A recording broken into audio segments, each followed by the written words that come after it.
এক রাজা একবার স্বর্ণের একটা পাহাড়ের খোঁজ পায়, তবে কোথায় এই স্বর্ণগুলো রয়েছে সেটা সে জানে না। সেজন্য সেই স্বর্ণ খোঁজার জন্য একটা ময়ূর পাখি উড়িয়ে দিলে সেটা যে জায়গায় গিয়ে বসে সেখানে অনেক খোঁড়াখুড়ি করার পরে তারা স্বর্ণ খুঁজে পায়। এভাবে অনেকক্ষণ আশেপাশে খোঁজার পরে তারা একটা স্বর্ণের পাহাড় দেখতে পায়। যখন তারা ওই স্বর্ণগুলো ওখান থেকে নিয়ে আসতে চায়, আর তখনই অনেকগুলো সাপ এসে তাদেরকে আক্রমণ করতে থাকে।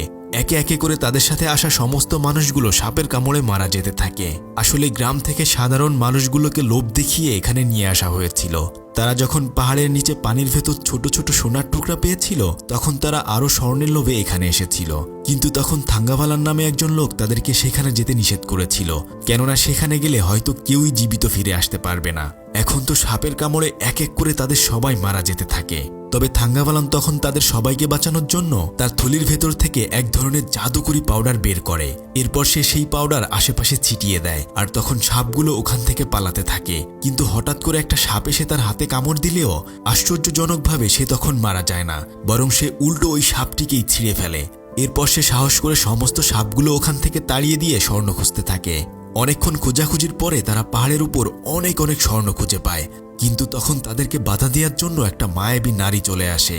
সে তার মায়াবী শক্তি দিয়ে ওই স্বর্ণগুলোকে গায়েব করে দেয়। তখন মহারাজ থাঙ্গাভালানকে বলতে থাকে, তুমি আমাদেরকে মিথ্যে বলেছ এখানে সোনা রয়েছে। তখন সে বলে, না মহারাজ, এই মেয়েটির কাছে মায়াবী শক্তি রয়েছে, ও জাদু দিয়ে এমনটা করেছে।